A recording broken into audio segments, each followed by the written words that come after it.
Shalom Bapak Ibu, Saudara-saudari yang diberkati dan dikasihi oleh Tuhan kita Yesus Kristus. Selamat berjumpa kembali di channel Jalan yang Lurus. Saya mengucapkan banyak terima kasih kepada saudara semua yang selalu setia untuk menonton video-video di channel ini dan bahkan terus mendukung perkembangan channel ini dengan mengklik tombol subscribe, like, komen, dan share kepada teman-teman yang lain supaya teman-teman yang lain juga tidak ketinggalan dan mendapatkan informasi seputar iman kekristenan. Kiranya Tuhan Yesus memberkati kita semua.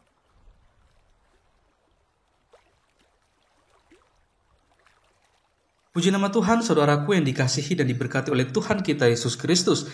Di kesempatan kali ini, kembali lagi kita akan bersama-sama akan melihat suatu diskusi atau debat yang sangat menarik, yang dimana di dalamnya ada seorang apologet Kristen yang sangat cerdas, di mana dia berani mengobrak-abrik komal dari seorang Ustadz Suma, yang dimana Ustadz Suma ini kerap kali selalu saja membahas tentang kekristenan. Akan tetapi kita akan melihat bagaimana reaksi dari seorang Ustadz Suma ketika seorang apologet Kristen ini membahas tentang ajaran dan iman dari seorang Ustadz Suma. Karena kalau kita melihat di berbagai video, jikalau seorang apologet Kristen ini membahas tentang ajaran bahkan iman dari seorang Ustadz Suma, pasti Ustadz Suma akan kepanasan, pasti akan emosi, bahkan dia kerap kali menyerang pribadi seperti itu. Karena apa? Ya karena ketika kebenaran itu dibukakan pasti akan membuat Ustadz Suma menjadi risih. Bahkan juga pengikut-pengikutnya banyak yang menjadi seperti kepanasan seperti itu ya. Sehingga kadang mereka juga membuat suatu kegaduhan di dalam suatu ruang diskusi atau debat. Maka dari itu, tanpa berlama-lama, mari langsung saja kita simak videonya. Dan saya berharap kita semua bisa menyimak video ini dari awal hingga akhir supaya kita juga bisa dicerdaskan, bahkan kita juga bisa melihat bagaimana ketika kebenaran itu dibukakan. Selamat menyaksikan. Tuhan Yesus memberkati. Cuma satu, Tuhannya Daud cuma satu, Tuhannya Yesus cuma satu, Tuhannya Kristen tiga dong. Kalian itu umat poligami Tuhan. Adalah lebih baik poligami istri daripada Tuhan yang dipoligami. Sadar nggak kalian itu? Sadar nggak? Kalau nggak sadar, coba nanti ke apotik beli Bodrex. Mudah-mudahan Anda bisa sembuh. Demikian. Oke, kita gaspol lagi. Kita bungkam si Suma ini. Suma mengatakan tadi, Islam datang kepada Nabi Muhammad untuk membimbing manusia, bla bla bla, dan bla bla bla. Nggak urus. Nggak urus. Itu imanmu. Itu nabimu. Emangnya gue pikirin. Itu imanmu dan nabimu. Kita hanya bisa menghargai. Tapi kita tidak boleh juga dipaksakan untuk mempercayai apalagi mengimani. Nggak ada, tidak boleh. Karena apa? Di dalam kekristenan, di dalam Alkitab tidak pernah dibahas satu kali pun, satu kata pun nubuatan yang bernama Ahmad. Tidak ada di dalam kitab Taurat maupun kitab Injil Matius, Markus, Lukas, dan Yohanes. Karena nubuatan yang bernama Ahmad hanya di dalam Taurat dan Injil Isa. Bukan Matius, Markus, Lukas, dan Yohanes. Jadi tidak ada tentang Nabi Muhammad dan Islam. Itu urusanmu semua. Gitu. Saya tidak pernah mau mengurusi tentang imanmu, tentang nabimu. Emang gue pikirin itu ranah Anda, tapi juga Anda tidak boleh memaksakan terhadap kekristenan. Ada hukum, ada ranah. Dan juga jangan menafsirkan Alkitab dengan seenak udalmu. Dari tadi Anda menafsirkan Alkitab dengan seenak udalmu, memotong-motong ayat. Yusuf yang bertemu kepada Pilatus, Anda gantikan kepada Maria. Sudah jelas-jelas di bawah kan ayatnya. Anda masih asumsi dengan asumsi Anda. Jangan bawa ranah imanmu tentang Muhammad ke arah kekristenan untuk bisa Kristen. No, Kristen hanya bisa menghormati. Oke, itu ranah imanmu, kami hormati, tapi kami tidak percayai. Begitu juga dengan Anda umat Islam, itu ranah Anda kekristenan. Kami hormati, tapi kami tidak mempercayai Yesus itu adalah Tuhan. Seharusnya begitu, bukan memaksakan. Ya, sekali lagi juga, yang kedua, tidak pernah ditampilkan atau ayat dari Al-Quran yang merupakan firman Allah yang tanpa campur tangan manusia. Ada ketika suami ingin menikah lagi, dia meminta izin kepada suami. Tidak ada ayat satupun yang Anda bisa tampilkan dari tadi. Anda hanya bisa nyerocos terus sehingga penonton daripada orang-orang Kristen pada minum bodrek. Akibat kamu yang nyerocos tapi tanpa bisa menunjukkan ayat satupun di dalam Al-Quran. Pada minum bodrek orang-orang Kristen. Karena cuma Anda bisa nyerocos tanpa bisa menunjukkan ayat satupun. Legitimasi tentang surat-surat Paulus di dalam ayat Alkitab. Pada zaman rasul-rasul pada masih hidup semua. Surat-surat daripada Rasul Paulus itu yang dipakai oleh para rasul lainnya. Termasuk di situ ada Rasul Yohanes. Dan di dalam 2 Petrus 3 ayat 15. 2 Petrus 3 ayat 15. Kerasulan Rasul Paulus itu juga diakui oleh Rasul Petrus. Bunyinya, anggaplah kesabaran Tuhan kita sebagai kesempatan bagimu untuk beroleh selamat, seperti juga Paulus, saudara kita yang kekasih telah menulis kepadamu menurut hikmat yang dikaruniakan kepadanya. Jadi Paulus bertemu dengan para rasul pada saat itu, murid-murid Tuhan Yesus. Dan mereka menerima rasul Paulus. Apa sangkut pautnya dengan apa hak Anda? Di dalam kekristenan, dalam Alkitab. Rasul Paulus diterima oleh para rasul dan tidak dapat diganggu gugat. Tidak dapat diganggu gugat. Terus sebalik lagi, yang dari tadi kita mintakan, bawakan ayat Al-Quran ketika suami ingin menikah lagi, harus minta izin dari istri secara konseptual. Bawakan. Anda tidak menjawab secara konseptual, tetapi tentang akhlak dari suami terhadap istrinya ketika dalam rumah tangga. Malah dari hadis. Saya minta dari firman Allah yang tanpa campur tangan manusia. Terus juga, Anda juga tidak pernah menjawab mana dalil dalam Al-Quran Nabi Isa itu menikah. Anda tidak menjawab sama sekali. Mana dalilnya. Udah lebih dari 1 jam Anda tidak bisa menunjukkan dalilnya. Juga tadi saya juga minta, bawakan dalilnya mahar. Ketika Nabi Muhammad Anda menikahi Siti Khadijah, maharnya apa? Syaratnya bagaimana? Di dalam Al-Quran Anda. Itu firman Allah. Bawakan juga ayatnya ketika Nabi Muhammad Anda menikah. Syarat-syarat di dalam Al-Quran ketika menikahi Saudah. Bawakan ayatnya di dalam kitab Al-Quran Anda. Anda juga tidak bisa melakukan ayat di dalam Al-Quran Anda. Anda hanya bisa nyerocos tanpa dalil, tanpa data. Yohanes 19 ayat 28 dengan jelas tadi sudah dibacakan oleh host Yusuf yang meminta kepada Pilatus, bukan Maria, artinya Anda telah berdusta. Kias 51 ayat 10, terkutuklah orang yang berdusta. Anda berbicara tanpa konteks ayat-ayat Alkitab. Saya menampilkan data dari ayat Alkitab. Yohanes 19 ayat 28 bahwa Yusuflah yang meminta kepada Pontius Pilatus, bukan Maria. Terus bagaimana bisa memenuhi bumi kalau bukan poligami? Zaman dahulu anak-anak para raja dan semua orang itu aja sudah banyak. Kita nggak usah bilang 10 atau 3 atau 11 ya. 1 orang 3 anak saja sudah memenuhi bumi. Kalau dari zaman dahulu tanpa harus berpoligami. Kalau di dalam kekristenan, poligami di dalam keislaman urusanmu. Emang gue pikirin. Lu mau poligami, mau urusanmu. Mau punya istri 3, 4, 5, mau 11. EGP emang gue pikirin. Tetapi jangan poligami yang ada di dalam iman Anda. Anda paksakan ke dalam kekristenan untuk menyetujui. Jangan. Apalagi untuk melakukannya seperti dalam ranah iman Anda. Itu iman Anda. Silakan poligami. Tapi jangan memaksa Kristen untuk membenarkan poligami di dalam keislaman menurut ranah Kristen. Nggak bisa. Kristen hanya bisa menghormati, itu ranahmu, silakan Anda mau poligami. Terus yang tadi berkata, lihatlah itu adalah ajaran Kristen yang tentang zina, termasuk dari Amsal, bla bla bla bla. Anda telah memframing, Anda telah melanggar undang-undang, Anda telah menafsirkan kitab orang lain dengan sembarangan. Bagaimana kalau Al-Qur'anmu saya tafsirkan dengan seenak udah saya?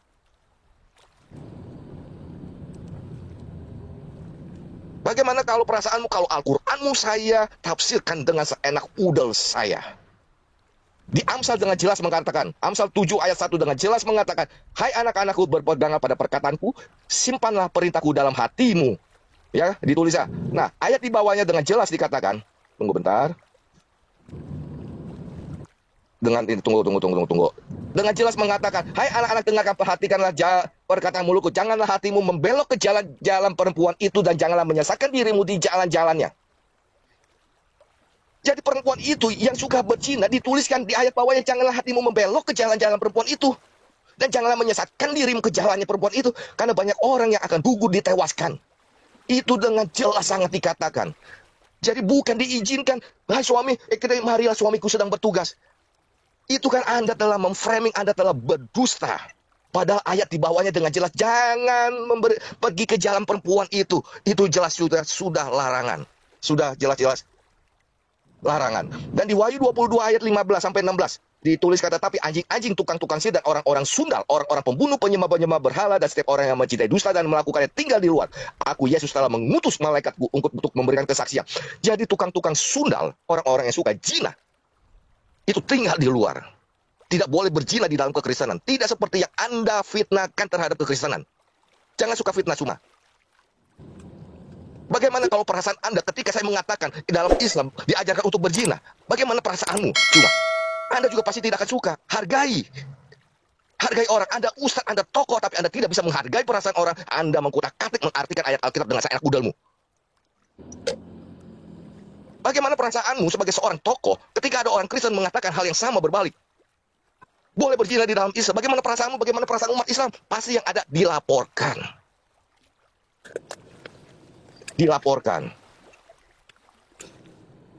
Ya.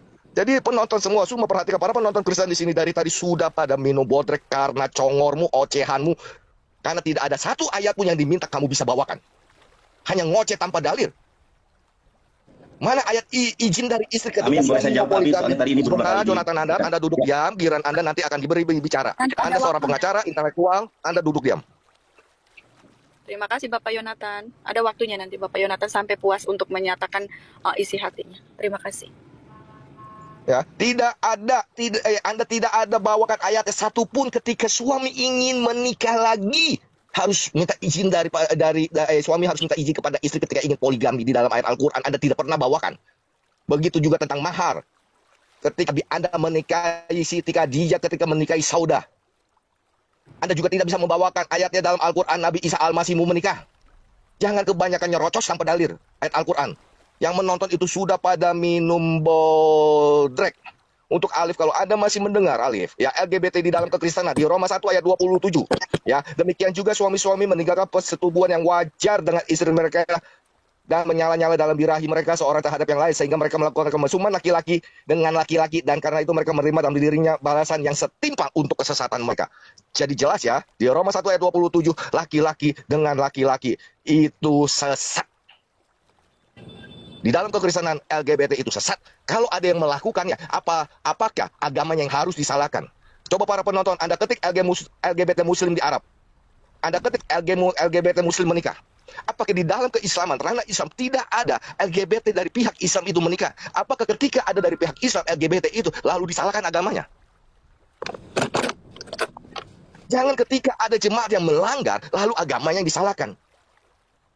Alif juga bermain framing. Di dalam kekristenan itu sesat. Laki-laki dengan laki-laki. Begitu juga ketika perjanjian lama. Di kejadian 19 ayat 1-7. Ketika malaikat datang kepada Lot. Ya. Lalu orang-orang pada mengetuk malaikat itu berwujud seperti laki-laki. Kejadian 19 ayat 5 dituliskan, mereka berseru kepada Lot, di manakah orang-orang yang datang kepadamu malam ini? Bawalah mereka keluar kepada kami supaya kami pakai mereka. LGBT terjadi di Sodom dan Gomora. Kota itu dihancurkan oleh Tuhan.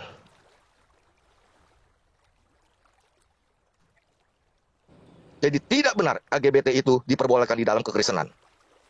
Ya, jadi tolong setiap ucapan hargai perasaan orang, jangan suka menafsirkan Alkitab dengan seenak udahnya.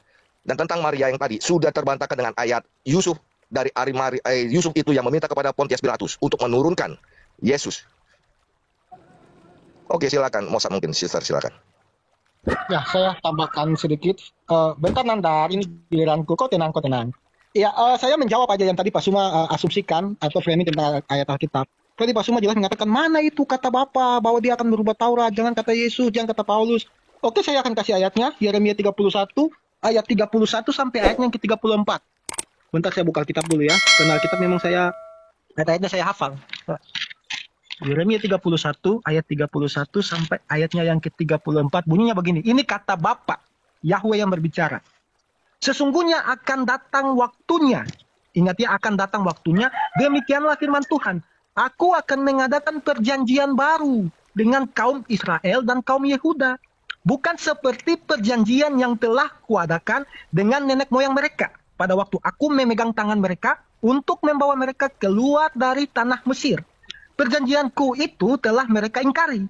Meskipun aku menjadi Tuhan yang berkuasa atas mereka. Demikianlah firman Tuhan. Tetapi beginilah perjanjian yang kuadakan dengan kaum Israel sesudah waktu itu. Demikianlah firman Tuhan. Aku akan menaruh Tauratku dalam batin mereka. Dan akan menuliskannya dalam hati mereka. Jelas ya? Itu sangat jelas ayatnya, tidak usah ditafsir-tafsir segala-segala. Sudah sangat jelas.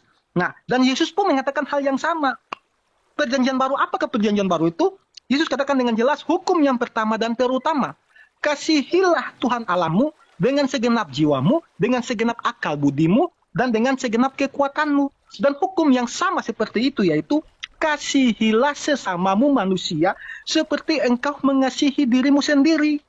Dan itu juga yang dikatakan Paulus di dalam kitab 2 Korintus 3 ayat 3. Bentar saya buka ayat Alkitab.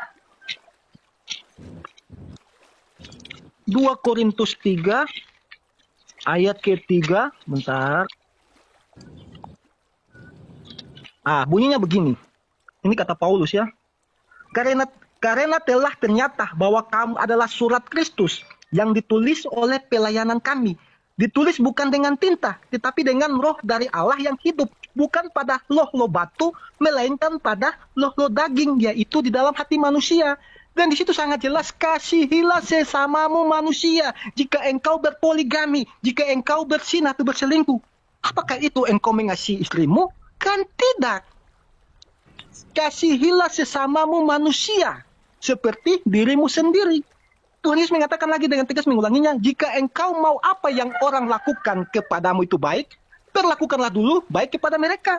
Jadi kalau engkau tidak ingin istrimu berselingkuh, engkau tidak mau istrimu berzina, engkau yang dulu harus melakukan hal itu. Di dalam Efesus 5, kita kembali ke mahar. Kalau misalnya Bang Suma mengatakan syarat-syarat tadi, kalau saya tangkap mahar seperangkat emas-emas itu memang ada dalam Alkitab. Dalam Kejadian 22 ayat 17. Dalam Kejadian 30 ayat 20, dalam Kejadian 34 ayat 12. Itu sudah sangat jelas. Yakub dia mau mengawini istrinya, dia dengan mertuanya si Laban 7 tahun baru bisa memberikan mahar. Daud. Nah, kalau soal mahar itu ada dalam Alkitab. Tetapi itu bukan ketetapan syarat yang diberikan oleh Tuhan, itu ketetapan yang dibuat oleh manusia. Kalau misalkan syarat mahar, syarat-syarat pernikahan yang Tuhan mau dan yang berkenan di mata Tuhan, itu ada di Efesus 5 ayat 25. Apakah syarat-syarat pernikahan itu? Seorang istri dia harus menuruti mentaati suaminya sama seperti dia mentaati Kristus. Dan seorang suami harus mengasihi istrinya seperti dia mengasihi Kristus. Itu adalah mahar yang berkenan di mata Tuhan. Jadi sudah sangat jelas bahwa di dalam kekristenan perceraian dilarang, poligami dilarang. Kita tadi sudah sangat jelas Tuhan membenci perceraian. Jadi tidak usah lagi Pak Suma, Anda mau mencoba muter-muter di situ biar terlihat gagah di depan dayang-dayang Anda. Ayat-ayat yang kami kasih sudah jelas. Anda hanya melakukan framing. Anda mengatakan bahwa itu Maria menikahi Yesus. Yesus mengatakan dengan jelas bahwa Simon orang Farisi itu, kenapa engkau tidak mencium aku? Sedangkan dia ini datangnya mencium kakiku. Apakah Yesus meminta untuk menikahi Simon waktu itu juga? Lalu Maria yang hanya mencium kaki ada bilang menikah. Bagaimana dengan Yudas yang mencium pipi Yesus lebih mesra? Anda nggak bilang sekalian Yesus LGBT dengan Yudas. Jadi tolong nalarnya dipakai. Dan tadi saya sudah baca dari ayat pertama sudah sangat jelas. Si orang Farisi ini, Simon ini, dia yang mengundang Yesus. Lalu ketika Maria ini masuk, lalu dia mencium kaki Yesus, orang Farisi ini dia tidak mempedulikan apa yang Maria lakukan cium kaki. Cuma dia pusing, dia membiarkan Yesus membiarkan si orang pezina ini, pendosa ini. Dia yang orang Farisi yang melakukan itu aja, dia nggak ada bilang Yesus menikah loh. Masa Anda yang orang Indonesia mempelajari dari Arab bukan dari Yahudi, tapi Anda mengatakan Yesus menikah, kan tak masuk akal. Kalau memang Yesus menikah, buktikan saja anaknya siapa. Siapa yang ngaku anaknya Yesus, nanti nandar lari anaknya Yustus. Yustus salah satu murid Yesus dari 70 murid, nanti saya kasih ayat. Kalau Yustus adalah murid Yesus, Yesus menikah umur berapa? Kok Yustus udah umur 30-an waktu Yesus mati? Itu lebih tidak masuk akal lagi Nandar. Aku udah tahu nanti Nandar mau bawa ke situ, tapi biarkanlah dia mendongeng sedikit di atas biar. Ini. Oke, itu aja dari saya, silakan. Oke, terima kasih Bapak Moza dan Bapak Amin Wijaya. Gurunda, Assalamualaikum Gurunda. Waalaikumsalam Bapak Yonatan. Saya boleh izin kepada Gurunda saya. Oke, Ya, boleh Dinda. Ya, boleh izin Ustaz Juma, saya boleh tanggapi tidak? Boleh. Silakan. Ya, oke ya. Bismillahirrahmanirrahim. Baik, Gurunda, terima kasih. Kak Ica, boleh nggak layar saya diperbesar? Soalnya saya menampilkan semua data yang dipertanyakan ya. Baik, boleh. Boleh Bapak. Boleh Bang. Luar biasa, terima kasih. Haleluya, terpujilah Allah ya. Oke, saya akan menunjukkan data. Saya mau balikkan kamera terlebih dahulu. Kameranya gimana nih? Balik kamera. Nah ya, sebentar saya tunjukkan data nih. Teman-teman, baiklah ya, tadi ada pertanyaan dari Pak Amin. Kalau di mana ayatnya bahwa Yesus kawin? Ada ayatnya Pak Amin. Tenang ya Pak Amin ya. Kita lihat di dalam Quran surat Ar-Rod ayat 38, dan sungguh kami telah mengutus beberapa rasul sebelum engkau Muhammad, dan kami berikan kepada mereka istri-istri dan keturunan. Di dalam Islam ada 5 rasul ulul azmi. Ada Noah, Abraham, Moshe, Yehoshua, dan Nabi Muhammad SAW. Nabi Isa atau Nabi Yesus termasuk dari salah seorang rasul yang digambarkan berpoligami, saudara, bukan hanya menikah. Nah, lalu ada nggak ayat pendukung yang lain? Bukan hanya Quran surat Ar-Rod ayat ke-38, teman-teman bisa lihat juga di dalam Quran surat Al-Imran ya. Quran surat Al-Imran ayat 36, saya bacakan. Ketika melahirkannya, dia berkata, "Wahai Tuhanku, aku telah melahirkan anak perempuan." Padahal Allah lebih tahu apa yang dia istri melahirkan. Laki-laki tidak sama dengan perempuan. Aku memberinya namanya Maryam atau Miriam alaiha shalom, serta memohon perlindunganmu untuknya. Jadi neneknya Yesus itu memohon perlindungan untuk siapa teman-teman? Untuk Bunda Maria. Untuk siapa lagi? Serta memohon perlindunganmu untuknya dan untuk anak cucunya dari setan yang terkutuk. Implementasi dari doa neneknya Yesus ini adalah salah seorang nabi yang ketika melahirkan tidak menjerit karena implementasi dari doa neneknya. Nah, ternyata dari nubuatan neneknya ini, karena perkataan orang-orang soleh terdahulu itu diijabah oleh Allah. Ternyata Maryam alaiha salam itu memiliki cucu. Nah, kita lihat di dalam kekristenan ada nggak cucu dari dari ini? Ada ternyata teman-teman ya. Di sini disebutkan Yesus Kristus ya, ini dari family tree ya atau pohon keluarga. Yesus itu ternyata berpoligami. Dia menikahi Maria Magdalena dan Kana. Nah, cucu dari neneknya Yesus ternyata ada 3 orang, saudara. Yang pertama ini Yesus Kristus menikah dengan Maria Magdalena. Anak yang pertamanya adalah Joseph, son of Christus. Lalu yang kedua anaknya itu adalah Justus. Lalu yang ketiga itu adalah Tamar. Jadi ada 3 anak dari Yesus. Yang pertama adalah Joseph, yang kedua adalah Justus, lalu yang ketiga adalah Tamar. Dalil dari mana, teman-teman? Ini dalil bukan dari orang Islam. Ini aja bule ya. Ini bule, namanya Cecilia Hogu. Ya. Dari mana Cecilia Hogu ini mengutip? Di sini ada dalilnya sebenarnya. Di sini nih. Nah ini, South Matthew bla bla bla. Ini silakan di screenshot. Ini bukan asumsi dari saya pribadi. Oke. Lalu saya lanjutkan, saudara-saudari yang terkasih. Nah, di dalam Lukas 7 ayat ke-38 saya bacakan ya. Saya bacakan di dalam versi MLT ya. Dan seraya berdiri di sisinya kedua kakinya sambil menangis ke belakangnya, dia mulai membasahi kedua kakinya dengan air dan mata. Dengan rambut kepalanya dia menyekanya dan menciumi kedua kakinya serta mengurapi dengan minyak wangi itu. Saudari yang terkasih, baik di dalam perspektif Yahudi maupun di dalam perspektif Islam, tidak boleh. Nih saya terdengar suara Ibu Mega, biasanya di TV-TV ada, di TikTok ada viral itu. Tidak boleh seorang Yahudi dewasa Yahudi dewasa, kecuali pertama istrinya, yang kedua adalah saudara kandungnya. Nah, ternyata di sini Maria Magdalena menciumi Yesus, saudara-saudari yang terkasih. Saya tidak mau berasumsi juga, ada sebuah buku yang bagus, buku yang ada di hadapan saya dulu banyak ya di online shop, teman-teman. Ini bukunya.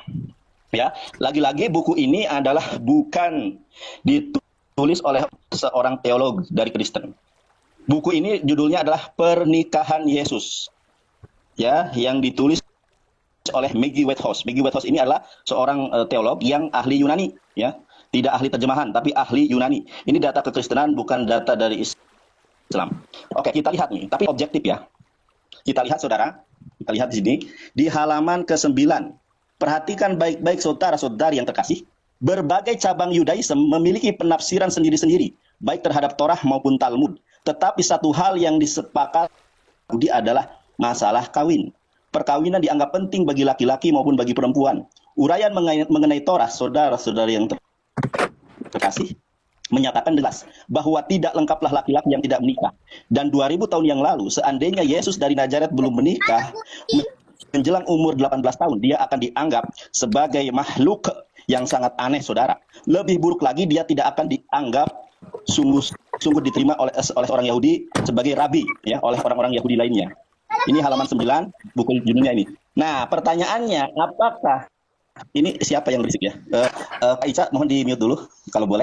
Nggak bisa di-mute ya? Nggak bisa mute, sorry. Di dalam buku itu konsensus orang Yahudi tentang perkawinan itu disepakati. Ya. Ternyata Yesus di dalam hidup dan kehidupannya oleh orang Yahudi dipanggil rabi, saudara. Diterima sebagai rabi. Sedangkan syarat untuk menjadi seorang rabi adalah menikah. Makanya ada usia di mana di dalam Biblos, di dalam kekristenan itu dikatakan the losing years, tahun-tahun yang hilang. Kenapa mohon maaf ya, kenapa kisah Yesus dari usia 12 tahun sampai 30 tahun tidak dicatat? Karena satu fase yang harus dilalui oleh fase pernikahan. Ada masanya, ya, masa terakhir sebelum menjadi rabi itu ada yang namanya rabi talmidim. Kalau di dalam kuliah kita itu bimbingan skripsi gitu ya, itu syaratnya harus kawin. Nanti saya akan buktikan. Nah, di buku yang tadi saya baca, kalau Yesus tidak kawin tidak akan diterima, bahkan tidak akan disebut rabi. Pertanyaannya, apakah Yesus diterima sebagai rabi? Kita lihat, ya, kita lihat Markus 12 ayat 32. Perhatikan saudara, lalu ahli Taurat itu kepada Yesus, tepat sekali guru, benar katamu itu bahwa dia esa dan bahwa tidak ada yang lain kecuali dia. Nah, orang-orang ahli Taurat, orang-orang Saduki mengatakan kepada Yesus apa saudara? Rabi saudara. Guru. Nah, saya tunjukkan di dalam bahasa Ibraninya. Di dalam bahasa Ibraninya, apakah betul Yesus dikatakan sebagai rabi? Saya bacakan ya. Ini adalah Injil Markus pasal 12 ayat 32. Ya, Amar elau hashofer, lalu berkatalah orang-orang ahli Taurat itu, Yapeh itu betul atau cantik atau perfect gitu ya. Yapeh rabi.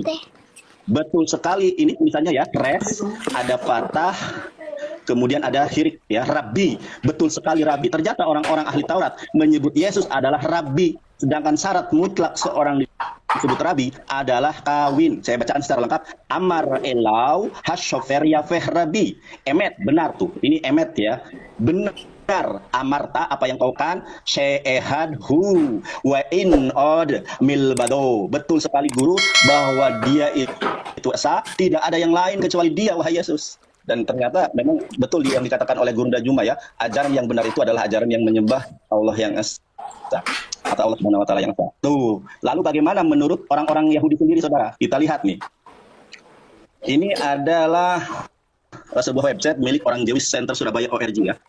Jewish Center Surabaya ORG. Jadi ini website milik orang Yahudi. Jadi orang Yahudi Surabaya ya. Seperti Palen dulu orang Yahudi ya, Yahudi Surabaya. Oke. Nah, ini judulnya menarik. Apakah rabi perlu menikah? Langsung saja saudara, karena saya tidak mau seperti mereka panjang lebar. Nah, nih, kita sekarang di sini. Sekarang kita lihat saudara. Guru sekolah. Ya. Ini ada alasan hukum bahwa seorang lelaki yang belum menikah tidak boleh menjadi guru sekolah. Di dalam keyahudian, untuk menjadi guru sekolah harus kawin saudara. Kalau tidak, ia akan dikucilkan atau ikut, atau dalam situasi kompromi lain, para ibu yang datang untuk mengatakan anak mereka. Nah, lalu yang kedua adalah imam besar saudara, atau imam agung. Dalam hukum yang agak terkait, imam besar yang melayani Yom Kippur harus menikah. Kita lihat apakah Yesus imam yang benar. Karena kita sekarang mempunyai imam besar yang agung, yang telah melintasi semua langit, yaitu Yesus.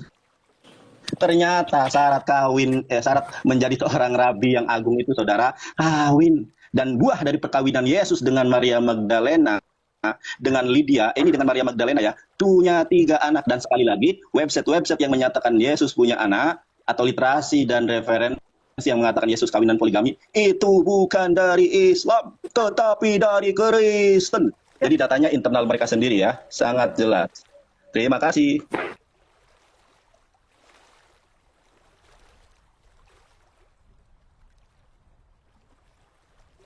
Oke, terima kasih Bapak Yonatan untuk penjelasan. Ya. Cuma kedengaran banget Pak. Ustaz, Suami Wijaya ya, dari tadi saya katakan bahwa terkait dengan di dalam Islam, Anda nggak mau tahu katanya. Saya nggak mau tahu tentang Nabi Muhammad. Ya itu Nabi Muhammadmu itu, tapi minta dalil. Jadi di Islam itu kamu boleh poligami dengan syarat apa? Adil. Tapi kamu tidak akan bisa berlaku adil. Itu dalam Al-Quran dijelaskan. Dalam surah An-Nisa ayat 129. Kamu sekali-kali tidak akan mampu berlaku adil. Tapi syaratnya harus adil. Ini artinya apa? Ini artinya suatu perintah yang dibuka kemudian ditutup. Kamu boleh poligami dengan syarat adil, tapi kamu tidak bisa adil, kamu tidak bakalan bisa adil. Itu artinya apa? Artinya bahwasanya dibuka tapi ditutup. Artinya monogami, bukan poligami. Ini harus dipahami oleh teman-teman. Tapi kemudian ketika ada oknum yang berpoligami dengan syarat-syarat yang tadi, maka itu tidak dilarang. Makanya satu-satunya agama yang memerintahkan cukup satu istri, saya katakan sekali lagi, cuma Islam. Boleh poligami, tapi harus adil. Tapi adil itu nggak bisa, berarti sama aja nggak bisa. Itu yang perlu saudara pahami. Lalu kemudian saudara Amin Wijaya tadi mengatakan saya salah tafsir, saya salah ini, salah itu, Bung. Saya katakan kepada saudara Amin Wijaya, ya. Kalaupun ada di dalam kitab saudara itu larangan poligami misalnya, meskipun tidak ada, larangan menjadi gay, larangan menjadi lesbi, larangan menikah dengan binatang dan seterusnya, meskipun itu ada dalilnya di dalam kitab saudara. Satu, gereja-gereja membolehkan nikah sejenis. Itu. Kedua, dengarkan baik-baik. Ini di dalam kitab saudara. Anak-anakku, hal-hal ini kutuliskan kepada kamu, supaya kamu jangan berbuat dosa. Perintahnya memang, jangan kamu berbuat dosa. Akan tetapi, jika seorang berbuat dosa, kita mempunyai seorang pengantara pada Bapa, yaitu Yesus Kristus yang adil. Dan dia, Yesus, adalah pendamai untuk segala dosa kita. Jadi saudara jangan khawatir. Kalau di dalam ajaran saudara itu, berbuat dosa apapun, saudara tidak usah khawatir. Kenapa? Ada Yesus sebagai hilasmos. Hilasmos itu dalam bahasa Yunani artinya adalah penebus, pendamai yang menghapuskan. Jadi inti dari kitab saudara, jangan berdosa, jangan berzina, jangan poligami, jangan poliandri, jangan melacur, jangan mencuri, jangan. Tapi kalaupun kalian lakukan, jangan khawatir, sebab ada Yesus sebagai apa? Pendamai. Gak perlu khawatir kalian, itu dalil, Bung. Jadi kalau hari ini saudara mengatakan, nggak boleh, di Kristen itu nggak boleh, jangan khawatir, kata kitab Anda. Karena kalau Anda melakukan dosa-dosa tersebut, ada Yesus sebagai pendamai. 1 Yohanes 2 nomor 2. Jadi mulai sekarang, tidak usah munafik. Lakukan apa aja yang Anda inginkan. Toh ada Yesus sebagai pendamai. Dan itu dikatakan di dalam kitab saudara. Jadi nggak usah khawatir, saudara Amin Wijaya. Jangan munafik. Oh, saya nggak boleh poligami, saya nggak boleh berzina, saya nggak boleh ini. Kenapa nggak boleh rupanya? Berdosa. Tapi sudah pernah baca dalilnya 1 Yohanes 2 nggak? 1 Yohanes 2 nomor 2 nggak? Bahwa sekalipun kamu berdosa, jangan kamu takut, sebab ada Yesus sebagai pendamai dosa kita. Baik dosa apa, dosa apa dikatakan dalam kitab saudara, baik dosa kita maupun dosa dunia. Jadi kalau hari ini kita melihat orang Kristen, pendetanya, pastornya, apalagi pendeta-pendeta di gereja itu kedapatan ini dan itu, jangan khawatir, ada Yesus sebagai pendamai. Itu Pak Amin Wijaya, sadarilah itu ya, bahwa memang ya jangan. Tadi di awal saudara mengatakan Yesus itu datang menggenapi. Jadi kalau sudah menggenapi, maka yang tadinya babi haram menjadi halal. Ini konsep dari mana, Pak? Yang dikatakan menggenapi itu menyempurnakan. Menyempurnakan itu melengkapi. Babi haram kok ketika digenapi jadi halal. Pieto, Mas. Itu yang ngajarin sopo. Yesus itu datang menggenapi hukum Taurat, artinya datang menegaskan, menekankan, menyempurnakan, bukan menghilangkan. Tapi itu wajar. Kalian kan bukan pengikut Yesus. Kalian itu pentuhan. Kalian itu pentuhan Yesus. Ingat Bung. Di kalangan Bani Israel akan muncul serigala yang nyamar Bani Israel. Ingat itu ya. Yesus mengatakan waspadalah terhadap serigala-serigala yang menyamar domba. Berarti ada non-Yahudi yang akan menyamar-nyamar sebagai Yahudi. Apakah Islam nyamar sebagai Yahudi? Tidak. Apakah Hindu nyamar sebagai Yahudi? Tidak. Apakah Buddha nyamar sebagai Yahudi? Tidak. Yang nyamar seperti Yahudi adalah Kristen. Mengambil kitabnya Yahudi, kemudian menganggapnya itu sudah dibatalkan dengan menjadikan Yesus sebagai tameng. Itulah kalian. Jadi kalau hari ini Pak Amin Wijaya lagi pingin makan daging manusia, makan aja Pak. Nggak usah khawatir. Ya, nggak usah khawatir Pak, karena ada Yesus sebagai pendamai. Dan itu di dalam 1 Yohanes 1 nomor 2, 1 Yohanes 2 nomor 1 nomor 2 dan seterusnya. Satu perikop Anda baca sekalipun, itu legalitas terhadap Kristen melakukan perbuatan apapun. Maka wajar Pak kalau seorang pendeta menikahkan manusia dengan anjing. Ada itu Pak di video. Kalau pendeta dengan jemaatnya semua pada telanjang ibadah di gereja, wajar. Wajar kalau seorang pendeta menikahkan laki dengan laki, wajar Pak. Karena di dalam kitab Anda ada legitimasi melakukan apapun itu. Karena ada Yesus sebagai pendamai. Selamat datang kepada kewarasan. Mudah-mudahan Anda bisa sehat. Demikian, lanjut. Oke, terima kasih Bang Juma. Mau ditambahi Bang Yonatan? Tadi Bang Yonatan sudah kan ya? Oke, sekarang kita kembali ke Bapak Amin Wijaya dan Bapak Mozart ya. Boleh Sampai ke Bapak Amin atau Bapak Mozart duluan. Silakan. Itu saya mau minta siapa si Ya, Nanda Pak Amin tadi itu. yang di surat Ali Imran berapa itu? Yang doa ibunya Yesus. Ali Imran berapa? Al-Imran ayat 36. Al-Imran ayat ke-36. Yes, Al Imran Itu ayat doanya ibunya Yesus buat 36. Sebentar ya, sebentar. Tadi saya kira ayat 38. Oke, dia mengatakan bahwa ini adalah doa ibunya Maryam bla bla bla untuk anak cucunya, padahal di surat Al Imran ayat 36 dijelaskan, maka tak kala istri Imran melahirkan anaknya, dia pun berkata, ya Tuhanku, sesungguhnya aku melahirkan seorang anak perempuan dan Allah lebih mengetahui apa yang dilahirkannya itu, dan anak laki-lakinya tidaklah seperti anak perempuan. Sesungguhnya aku telah menamai dia Maryam, dan aku memohon perlindungan untuknya serta anak-anak keturunannya kepada pemeliharaan engkau daripada setan yang terkutuk. Ini dijelaskan adalah doa istri Imran, doanya untuk Maryam. Makanya kalau dibawa tentang Yesus menikah, Yesus mempunyai keturunan, dijelaskan, tolong mintakan ayatnya di dalam Al-Quran bahwa ada keturunan daripada keturunan Maryam. Siapakah nama cucu-cucunya Maryam yang ada di dalam Al-Quran? Ayatnya tolong ditampilkan ke saya. Ayatnya. Siapakah nama anak-anaknya Nabi Isa? Siapakah nama istrinya Nabi Isa? Anda harus bisa membuktikan ayat yang Anda bawakan. Di sini tertulis, sesungguhnya aku telah menamai dia Maryam, dan aku memohon perlindungan untuknya kepada anak-anak keturunannya.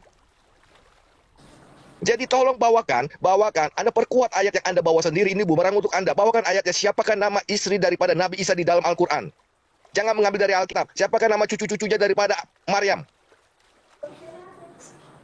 Anda cari sekarang, gitu. Saya kasih waktu, ini masih ada waktu. Anda cari di dalam ayat Al-Quran, cucu-cucunya Maryam, keturunnya daripada Nabi Isa. Siapa anaknya, siapa cucunya Nabi Isa. Matang-matang dulu. Anda perkuat ayat tersebut, bumerang bagi Anda. Terus,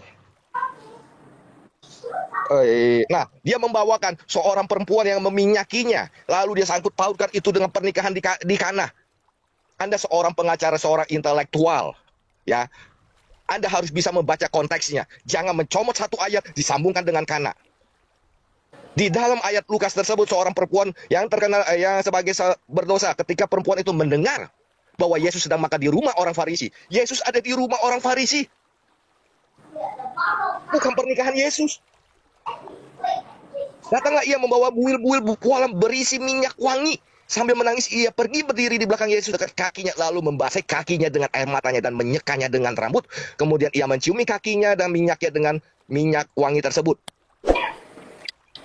Dan dijawab nih, jika ia ini nabi, tentulah ia tahu siapakah dan orang apakah perempuan yang menjamahnya itu. Perempuan itu adalah seorang berdosa. Logikanya di mana? Otaknya di mana dipakai kalau dikatakan jika ia nabi, tentu ia tahu siapakah orang yang perempuan yang menjamahnya itu, seorang yang berdosa, yang sedang meminyaki. Apakah ketika ada dalam pernikahan ada orang berkata begitu? Kan jaga sembung bawa golok. Apakah ada orang menikah? Dituliskan di sini, ketika perempuan yang berdosa itu tahu Yesus ada di rumah orang Farisi. Masa orang yang sedang menikah, ada Yesus pengantin pria ada di rumah orang Farisi, lalu wanitanya tidak tahu, pengantin priaku kemana ya? Oh, ada di sana, aku ke sana. Jaga sembung bawa golok. Sudah jelas-jelas dikatakan begitu. Perempuan itu mendengar Yesus ada di rumah orang Farisi. Dia datang membawa buil-buil untuk meminyaki kakinya. Perempuan berdosa itu. Maka orang-orang di sana berkata, kalau ia nabi, ia pasti tahu siapakah perempuan ini. Lalu Yesus menginjil mereka, engkau melihat perempuan ini. Aku masuk ke rumahmu, namun engkau tidak memberikan aku air untuk membasuh kakiku. Tetapi dia membasahi kakiku dengan air mata. Artinya Yesus telah, tahu gak apa? Bertamu. Masa seorang pengantin pria ada bertamu lalu terjadi pernikahan? Ini kan konteksnya berbeda dengan konsep pernikahan di Kana, jaga sembung.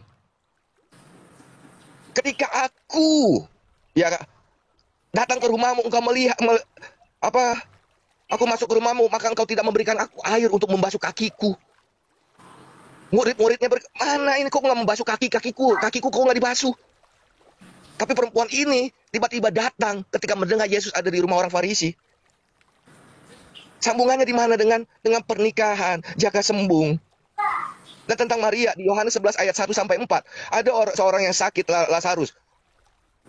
Ada yang bernama Maria, adiknya Marta. Maria ialah perempuan yang pernah meminyaki kaki Tuhan dengan minyak mur dan menyekat dengan rambutnya. Dan Lazarus yang sakit itu adalah saudaranya.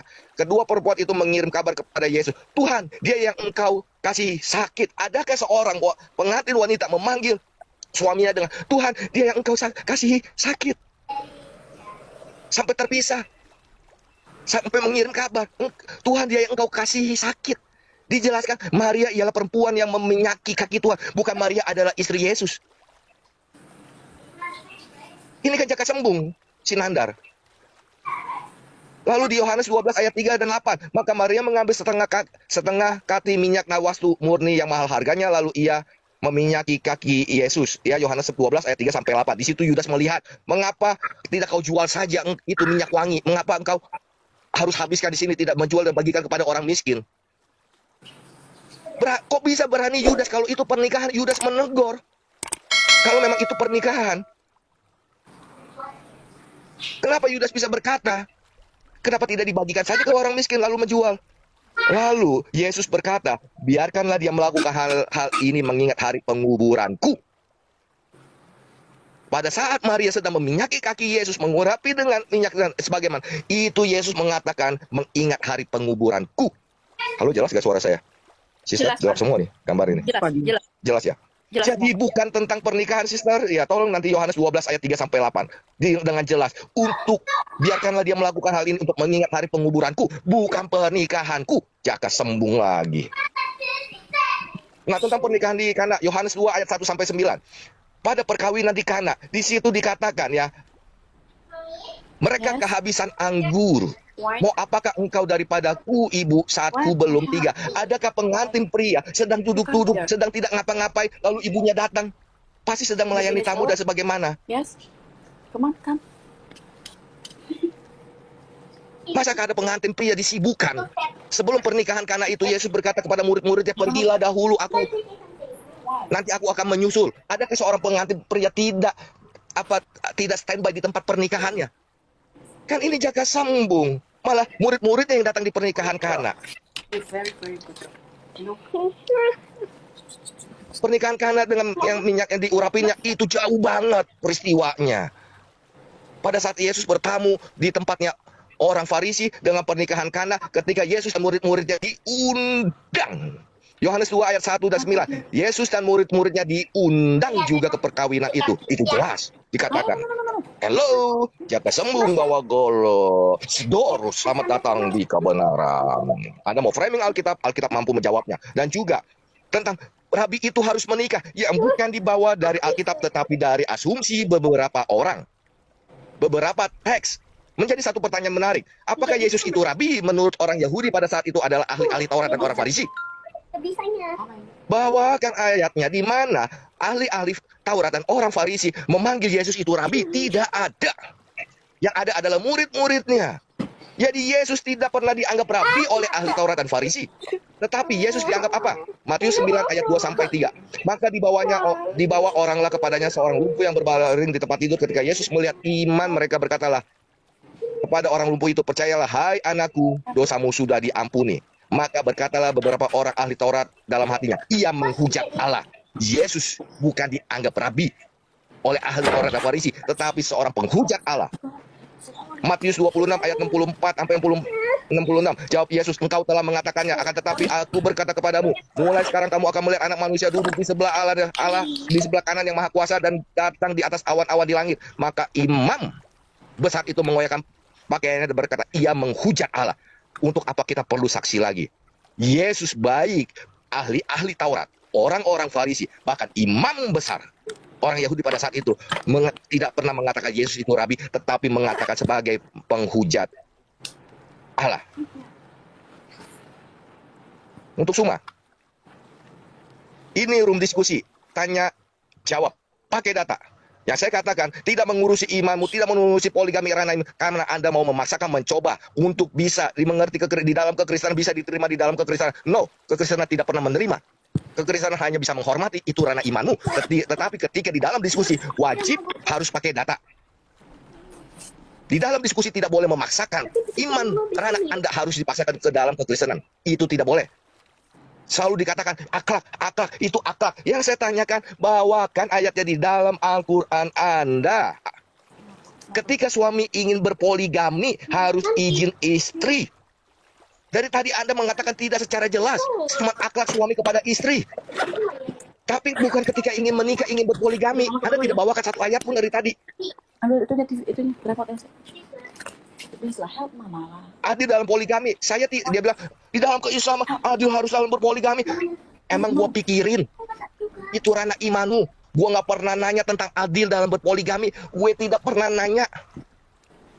EGP, jangan kegeeran Suma dan jangan asal ketika menjawab.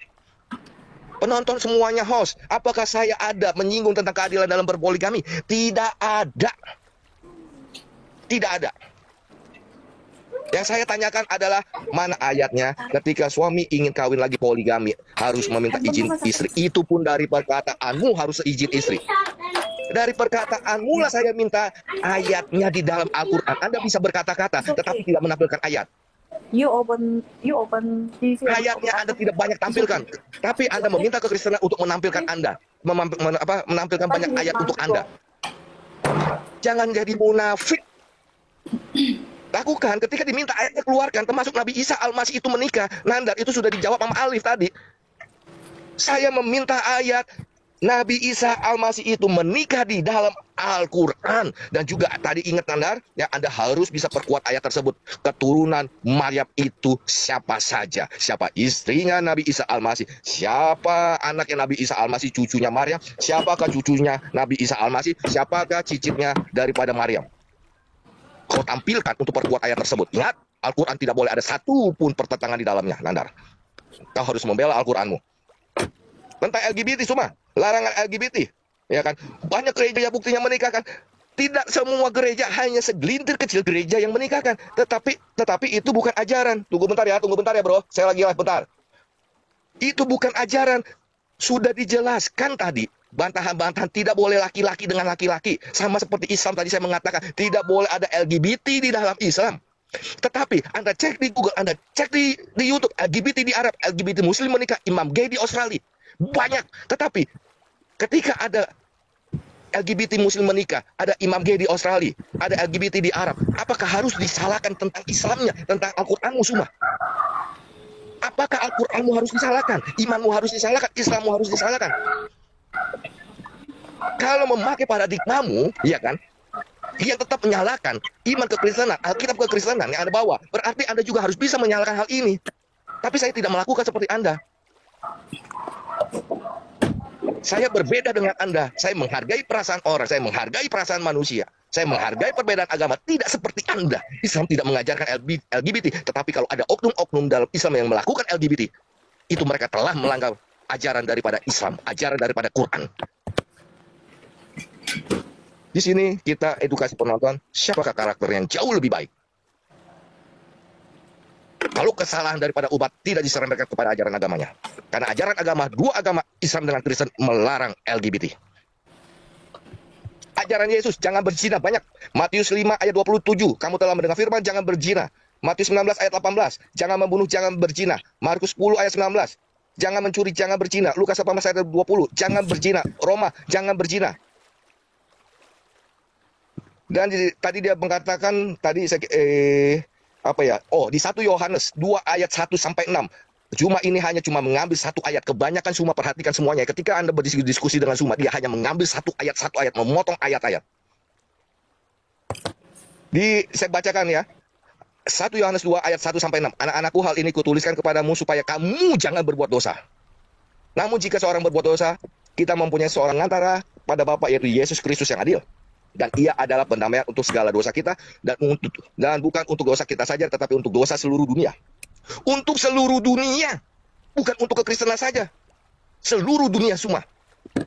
Dan inilah tandanya bahwa kita mengenal Allah, yaitu jikalau kita menuruti perintahnya. Barang siapa berkata aku mengenal dia, tetapi ia tidak menuruti perintahnya, ia adalah seorang pendusta. Kalau Anda tidak menuruti perintahnya, Anda pendusta. Dikatakan dilarang berzina, tapi Anda berzina, dikatakan Anda pendusta. dalamnya tidak ada kebenaran. Dan barang siapa menuruti firman-Nya di dalam orang itu, sungguh sudah sempurna kasih Allah. Dengan itulah kita ketahui bahwa kita ada di dalam Dia. Barang siapa mengatakan bahwa ia ada di dalam Dia, ia wajib hidup sama seperti Kristus telah hidup. Kalau Anda melanggar perintahnya, Anda seorang pendusta juga. Ya, jadi ini ayat bukan untuk kekristenan, untuk pendamai, tetapi untuk segala dosa kita semua. Dosa seluruh dunia. Silakan, Sister Simosat, saya ada tamu bentar ya. Oke, baik. Boleh dilanjut, Abang Mozak? Iya, Untuk jadi tanggapannya. saat ini detik ini pun saya akan menunjukkan dongeng-dongeng yang selalu nandar bawah tentang Yesus menikah. Pertama, sebelum ke nandar karena sedikit panjang, saya ke Bang Suma dulu. Bang Suma tadi mengambil ayat Yohanes dengan jelas mengatakan bahwa Yesus adalah pendamai. Ya, tetapi Bapak jangan mengambil satu dua ayat Alkitab untuk menyimpulkan suatu kitab. Tadi Bapak mengatakan bahwa dalam Yohanes itu jadi semua orang Kristen bebas berbuat dosa. Sudah ada pendamai. Kita bebas melakukan dosa saja. Oh Pak, baca Pak Alkitab. Baca keseluruhan Alkitab. Filipi 2 ayat 12. Kerjakanlah keselamatanmu dengan takut dan gentar. Iman tanpa perbuatan adalah mati. Yesus mengatakan, jika engkau adalah domba-dombaku, engkau harus mengikuti aku, karena domba-dombaku mendengar suaraku. Wahyu 3 ayat 14, barang siapa yang kukasihi, ia kutegur dan kuhajar. Untuk itu relakanlah hatimu dan bertobatlah. Kasihilah sesamamu, berdoalah bagi mereka yang menganiaya kamu. Jangan berbuat jahat, jangan berzina, jangan mencuri, jangan mengawini istri sesamamu atau istri menantumu. Lalu kalau Bapak hanya mengambil satu ayat, lalu ayat-ayat itu mau dikemanakan? Yang dimaksud Yohanes, Yesus adalah pendamai kita, adalah Yesus yang menebus manusia dari dosa. Yesus adalah perantaraan untuk menebus manusia sebagai dosa. Seperti dalam perjanjian lama, 1 Samuel 3 ayat 21, Tuhan menyatakan diri melalui perantaraan firman-Nya. Itu sudah sangat jelas Pak Suma. Jadi jangan ambil satu ayat untuk menyimpulkan satu Alkitab. Padahal banyak-banyak ayat Alkitab. Yesus mengatakan dengan tegas bahwa jangan berbuat dosa. Kasihilah sesamamu. Berdoalah bagi mereka yang menganiaya kamu. Bukan membalas untuk mereka yang menganiaya kamu. Balaslah mereka yang berusaha berbuat dosa kepada kamu. Tidak. Yesus mengatakan dengan sangat jelas. Oke? Jadi pendamai yang Yesus maksud itu sudah sangat jelas di Yohanes 8 ayat 24. Jika kamu tidak percaya bahwa akulah Dia, kamu akan mati dalam dosamu. Jadi pendamai yang Yesus maksud itu adalah harus percaya bahwa Dialah Tuhan dan Juru Selamat, Sang Mesias, firman Allah yang maha tinggi. Itu sudah sangat jelas. Dan kembali ke Nandar. Saya bahas satu-satu tentang Rabi. Benar seperti yang Nandar katakan bahwa Rabi yang melayani Yom Kippur harus menikah. Itu betul. Harus menikah yang melayani Yom Kippur. Tetapi semua Rabi tidak melayani Yom Kippur. Di dalam Yahudi ada dikenal sebagai Rabi Ben Asai. Rabi Ben Asai adalah julukan bagi rabi-rabi yang tidak menikah. Dalilnya Talmud Yebanot ayat 63b. Itu ayatnya jelas, Nanda. Tidak semua rabi menikah karena apa? Mereka merujuk dalam Yeremia 16 ayat 2. Nabi Yeremia pun tidak menikah. Jadi ada rabi yang mengikuti gaya hidupnya Nabi Yeremia. Nah, mau lebih jelas saya baca ayatnya. Yeremia bentar. Yeremia 16 ayat 2 bentar. Mana Yeremia? Nah ini. Yeremia 16 ayat 2. Bunyi firman Tuhan begini. Janganlah mengambil istri dan janganlah mempunyai anak-anak lelaki dan anak-anak perempuan di tempat ini. Nabi Yeremia tidak menikah. Jadi ada rabi-rabi yang mengikuti Nabi Yeremia. Mereka dinamakan Rabi Ben Azai. Itu ada di Talmud Yebamot 63b. Dan kalau Nanda gak usah jauh-jauh, tahun 2019 kemarin ada juga seorang Rabia, namanya Rabia Atmawiyah ya, kalau tidak salah. Dia kan tidak menikah juga. Lalu mana alasan Anda mengatakan semua Rabi harus menikah? Rabi yang mengurus Yom Kippur memang harus Rabi yang menikah, tetapi tidak semua Rabi menikah. Itu untuk Rabi. Dan yang kedua, saya mulai dari lucu sekali. Anda mengambil blogspot pohon keluarga. Blog itu juga bisa saya buat sendiri. Saya memakai profil orang Arab, lalu saya menulis contoh baginda Nabi Muhammad mempunyai istri 27. Lalu Anda mengambil itu sebagai dalil, kan lucu. Dan lebih lucunya Nanda, di situ ditulis Yustus berumur 37 tahun, dia mengutip Matius yang Yesus mengutus 70 muridnya. Yesus aja mati umur 33 tahun. Bagaimana mungkin Yesus masih hidup 32 tahun, anaknya sudah berumur 37 tahun, Nandar. Akalmu ada di mana, Nandar? Jangan mendongeng, tapi lucunya dayang-dayang Anda di bawah ini nalarnya nggak nyampe. Masa mereka bisa berpikir Yesus berumur 32 tahun, anaknya Justus sudah berumur 37 tahun, kan aneh. Dan yang soal kita Barnabas, hello, lucu Nanda. Di Barnabas kamu kan cuma kutip buku, kamu belum baca ayatnya ya. Di dalam kitab Barnabas tidak ada nama Yesus atau Yesua, tetapi pemanggilan dalam Yesus di kitab Barnabas ditulis Hasrat Isa. Sejak kapan orang Ibrani panggil Yesus Isa? Dan di kitab Barnabas, saya kasih satu pasal saja ya, pasal 19 ayat 2, kau baca. Di situ Yesus tidak memegang gelar Al-Masih, bertentangan dengan kitab Anda. Jadi kalau Anda mengambil kitab Barnabas untuk membuktikan kitab untuk Yesus menikah, Anda harus menerima konsekuensi seluruh ayat Alkitab tentang Isa di dalam Al-Quran Anda runtuh, hancur. Nanda, itu kamu dapat saya tampilkan saja kitab Barnabas pasal 19 ayat 2. Dan keseluruhan nama Yesus dalam kitab Barnabas ditulis begini, Hasrat Isa. Sejak kapan orang Yahudi memanggil Yesus Hasrat Isa? Kayak Nur Muhammad aja. Kan dan kitab itu ditulis dalam bahasa Itali. Nandar. Cobalah begini, kalau berdiskusi bawa data yang valid, jangan mendongeng. Kan sudah saya katakan berulang kali Nandar, jangan mendongeng di sini. Lucu dan sangat lucu. Kalau kamu mau bahas kitab Barnabas, oke, saya tampilkan ayat satu-satu, karena dalam kitab Barnabas juga ada mengatakan bahwa nabi dari Arab adalah nabi palsu. Dan di dalam kitab Barnabas, contohnya pasal ke-6 dengan jelas saja, pasal ke-6 kau baca kelahiran Yesus tuh di kitab Barnabas ditulis pada pasal ke-6. Di situ Yesus lahir di kandang domba kota Bethlehem, bukan di bawah pohon kurma seperti yang Quran Anda tulis. Jadi Anda hanya ambil satu ayat kitab Barnabas untuk menikah, tetapi meruntuhkan banyak ayat di dalam Al-Quran Anda. Jadi stop mendongeng di sini, itu aja dari saya. Silakan Kak Hos. Oke, terima kasih. Bagaimana Bapak Selamat Amin? datang di kebenaran. Ya, selamat datang di kebenaran Alkitab. Lanjut, Sister. Oke, baik. Apakah sampai di sini sudah pada mengerti atau ingin menambahkan? Boleh Bapak Yonatan. Suaranya di mute. Ditanggapi dulu dong. Enggak, Pak. Masa sudah? Bukan, saya harus bertanya. Saya Guru Cuma saya dulu atau Guru Da? Ya, silakan deh, silakan. Oh, ternyata mereka panjang kali. Saya balik sholat asar masih mereka juga rupanya. Lanjut. Iya. Oke, Pak. Iya. Guru Da mau duluan? Silakan deh, silakan. Halo? Silakan. Siap, Guru Da, terima kasih ya. Nih, aku kasih. Siap, Guru Da, terima kasih. Saya mau balik kamera dulu ya, teman.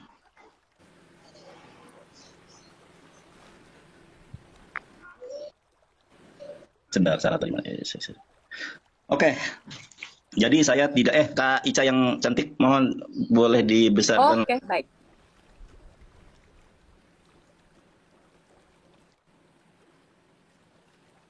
Betul. Wah, ini sinyal saya apa sinyalnya ngomong nih? Waduh. Oke. Terima kasih Kak Ica ya. Sama-sama. Saya punya ini teman-teman, punya literasi.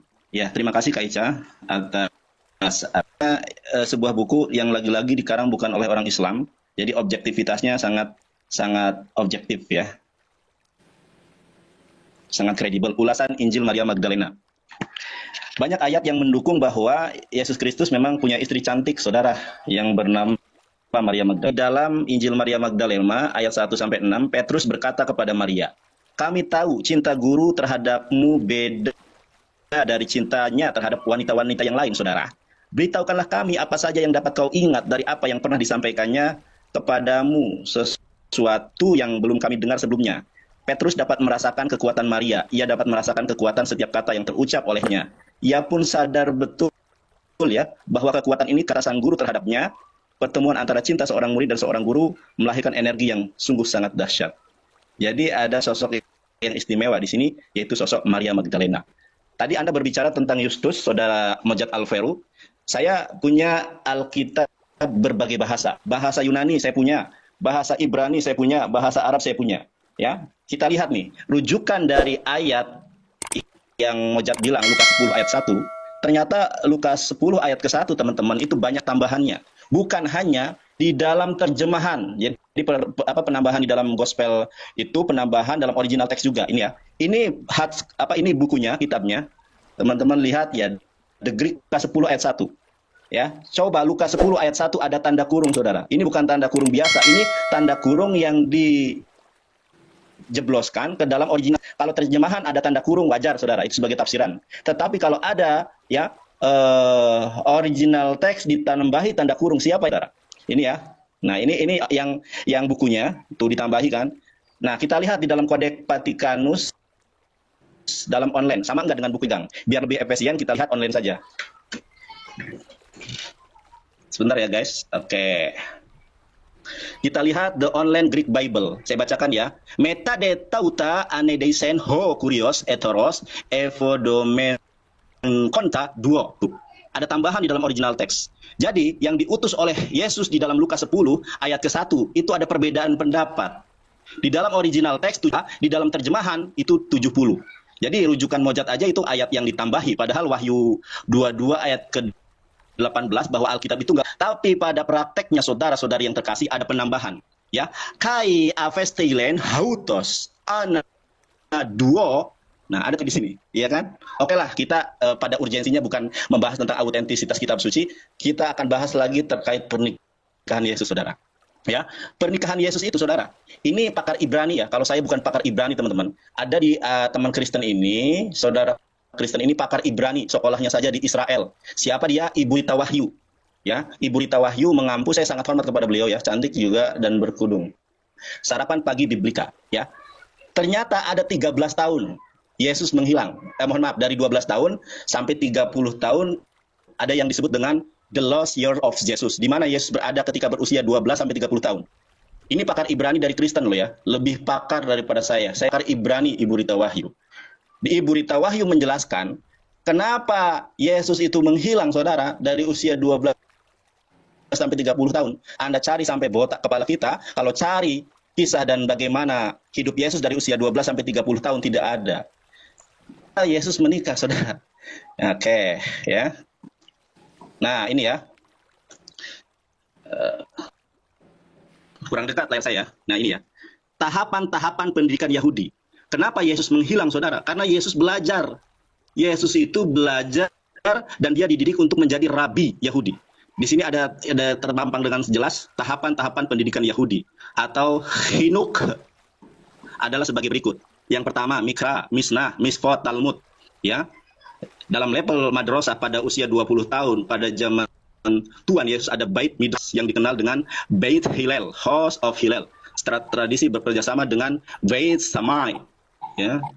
Nah, lihat, perhatikan saudara-saudara. Dan mulai usia 30 tahun baru boleh mengajar di depan umum. Makanya kenapa Yesus itu menghilang dari usia 12 sampai 30 tahun? Karena dia harus tunduk dan patuh terhadap ajaran Yahudi, terhadap tradisi Yahudi, yaitu sekolah. Apakah hanya sekolah, saudara? Kita lihat. Ya, kita lihat ini menurut Ibu Rita Wahyu ya. Bandingkan dengan Firke Abot, Ferek Hames, Firko Abot pasal ke-5, ya, Misfar Shrim Fehat. 21 nomor 21. Kita lihat nih tahapan-tahapan di dalam Yahudi. Ya, ada Lamikra pada umur 10 belajar Misnah atau Lamisnah. Pada 13 tahun pada perintah Lamispot. Ya, kalau di dalam Islam itu mukalaf, orang yang dikenakan hukum, ya, atau usia balig. Pada usia 15 tahun mempelajari Talmud, ya. Kemudian La Talmud pada usia 18 kanopi pengansia 18 itu ada yang namanya kawin. Makanya saya tidak menampilkan asumsi. Pernyataan Ibu Rita Wahyu ini didukung oleh data yang secara jelas, secara gamblang, saya perlihatkan kepada saudara. Pernikahan Yesus. Apakah di dalam buku ini sesuai dengan penjabaran Ibu Rita Wahyu bahwa di masa 18 tahun Yesus harus kawin? Sesuai. Kita lihat lagi. Ya, saya bacakan lagi nih saudara. Berbagai cabang Yudaisme memiliki penafsiran sendiri-sendiri baik terhadap Torah maupun terhadap Talmud. Tetapi satu hal yang disepakati saudara-saudari yang terkasih oleh semua teks dan ajaran Yahudi, saudara, adalah masalah kawin. Saya juga pengen kawin lagi kalau ada jodoh ya saudara. Nah, perkawinan dianggap penting bagi laki-laki maupun bagi Torah menyatakan dengan jelas saudara bahwa tidak lengkaplah laki-laki yang tidak kawin. Dan 2000 tahun yang lalu seandainya Yesus dari belum menikah menjelang umur 18 tahun. Nah, pertanyaannya sama nggak dengan pemaparan Ibu Rita Wahyu? Sama persis. Lalu dikatakan apa? Lebih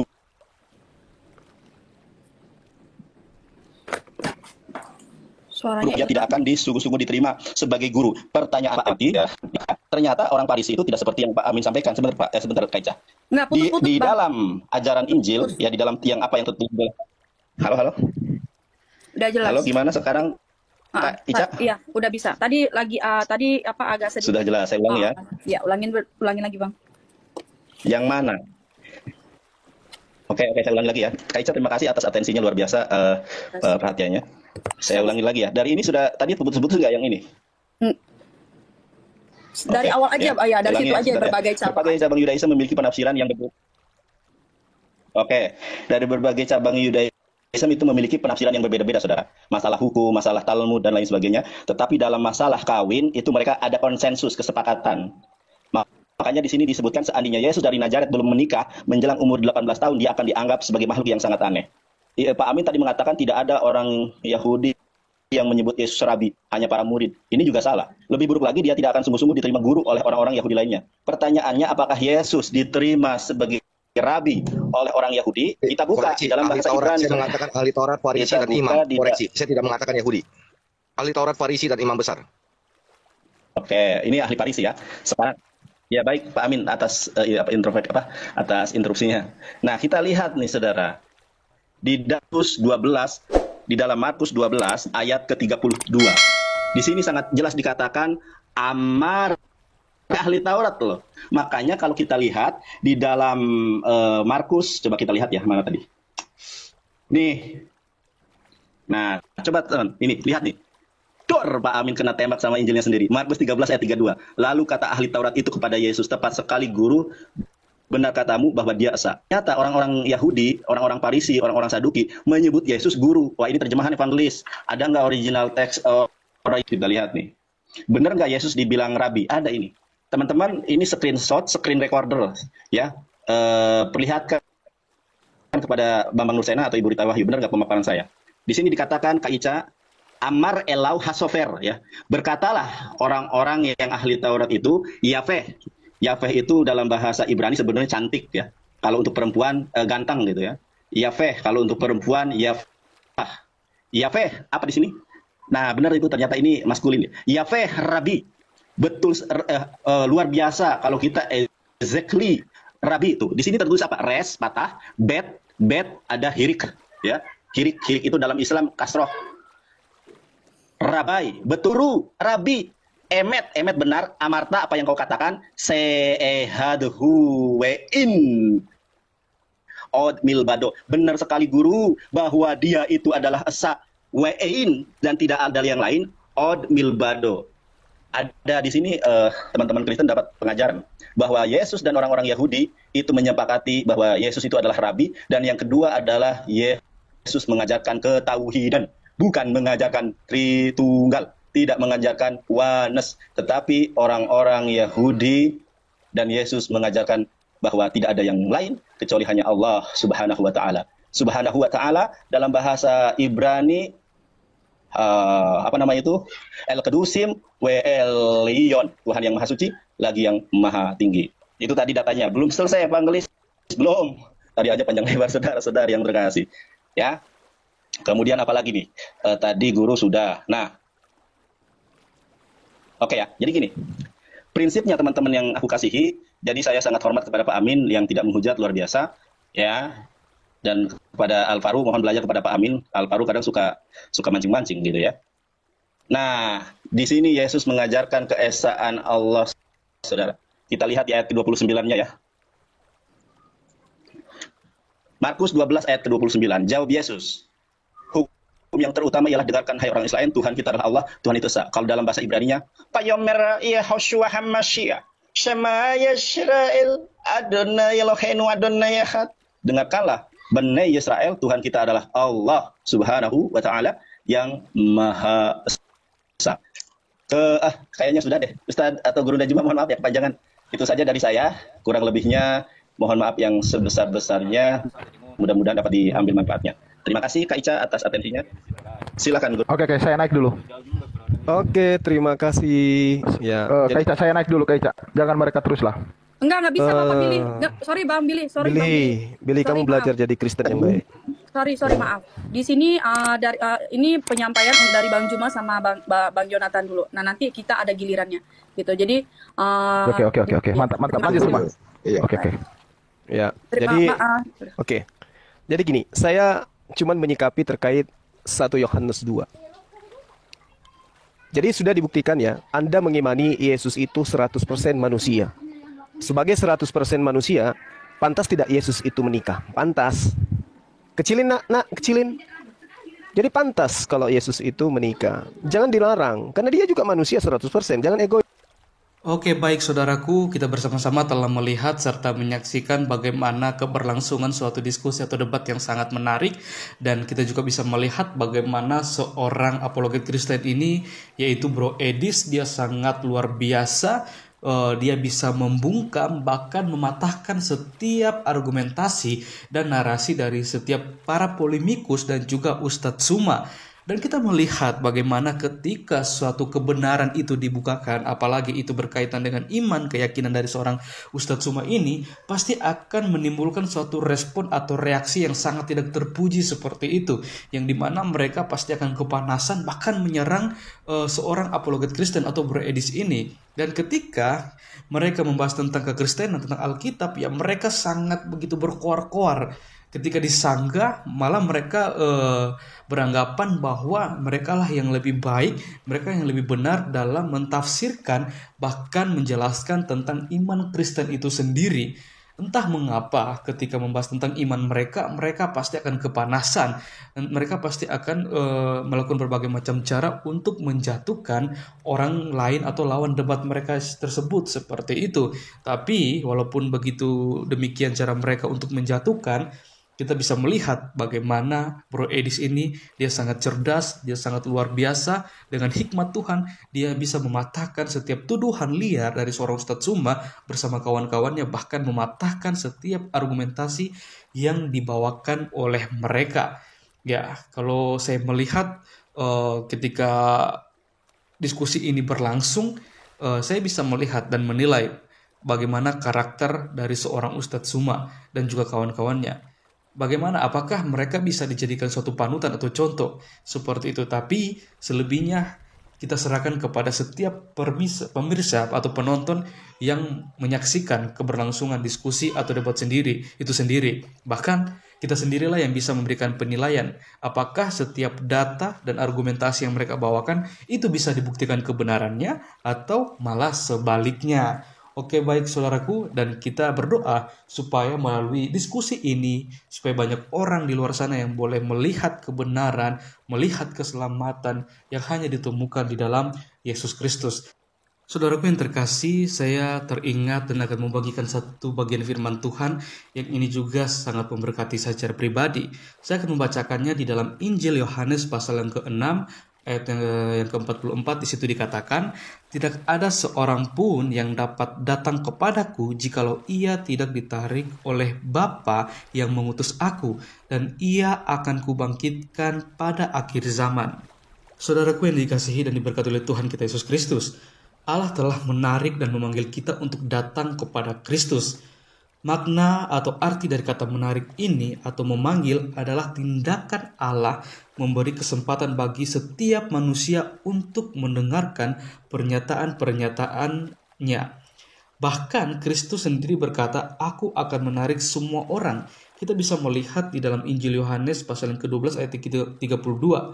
Dan tarikan atau panggilan ini bagi orang yang mau mendengarkan pernyataan-pernyataannya dan yang mau mendengar berita karunia-Nya. Ini mendorong mereka untuk percaya. Tanpa penarikan atau pemanggilan semacam itu, yaitu suatu kecenderungan hati yang ditimbulkan oleh Allah sendiri, seorang tidak mungkin datang kepada Kristus. Inisiatif keselamatan selalu datang dari Allah terlebih dahulu, bukan dari manusia.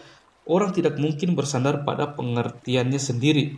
Dan kita akan melihat kata Yunani yang diterjemahkan sebagai ditarik adalah helkuo, yang berarti diseret, baik secara harfiah maupun secara simbolis. Sudah jelas bahwa penarikan ini hanya melibatkan satu pihak. Allah menarik orang pada keselamatan, kita yang ditarik mempunyai peranan pasif dalam proses tersebut. Secara pasti kita memberi respon terhadap tarikannya, namun ia yang melakukan tindakan menarik. Helkuo juga digunakan dalam Yohanes 21 ayat 6 untuk merujuk kepada jalan nelayan yang penuh ikan yang sedang ditarik ke daratan. Di dalam Yohanes 18 ayat 10, Kita melihat Petrus menarik pedang dari sarungnya, dan di dalam Kisah Para Rasul 16 ayat 19, helkuo digunakan ketika Paulus dan Silas diseret ke pasar untuk menghadap penguasa. Adalah jelas bahwa jala itu pasif ketika ditarik ke daratan. Pedang Petrus juga pasif ketika dicabut dari sarungnya, dan Paulus serta Silas tidak menyeret diri mereka untuk menghadapi para penguasa. Makna serupa dapat kita capai mengenai Allah yang menarik orang pada keselamatan. Ada yang ikutan pepaksaan, ada juga yang melakukan perlawanan ketika diseret atau ditarik. Namun pada akhirnya semua datang walaupun sama sekali tidak berperan dalam penarikan tersebut. Yang menjadi pertanyaannya, mengapa Allah harus menarik kita pada keselamatan? Ya, secara sederhana, jika ia tidak melakukannya, kita tidak mungkin datang. Yesus menjelaskan bahwa tidak ada seorang pun yang datang kepada dirinya jika Allah tidak menariknya. Manusia alami tidak mampu datang kepada Allah dengan sendirinya, dan keinginannya untuk datang pun tidak ada, karena hati dan pikiran berada dalam kegelapan. Bahkan orang yang belum diperbaharui tidak menginginkan Allah dan bahkan merupakan musuh Allah. Ketika Yesus mengajar bahwa tidak ada seorang pun yang dapat datang kepadaku jikalau tidak ditarik oleh Allah, ia sedang mengungkapkan kondisi kebejatan orang berdosa dan keuniversalan kondisi tersebut. Begitu gelapnya hati seorang berdosa yang belum selamat sehingga ia tidak dapat menyadarinya. Ya, inilah makna dan arti dari kata Allah yang menarik kita untuk datang kepada Yesus Kristus. Jadi ketika Allah menarik, tidak tinggal tergantung daripada kita, apakah kita mau bersedia untuk ditarik atau kita menolak tarikan dari Allah itu sendiri, atau kita berusaha untuk menghindar. Tapi ya ketika kita ditarik, ya saya berharap kita semua meresponi tarikan tersebut untuk kita sungguh-sungguh datang kepada Yesus Kristus, memandang kepada Yesus yang adalah Tuhan dan Juru Selamat bagi setiap umat manusia yang percaya kepadanya. Oke teman-teman, mungkin sekian video dari saya di hari ini. Sampai berjumpa di video saya selanjutnya, dan kiranya Tuhan Yesus memberkati kita semua.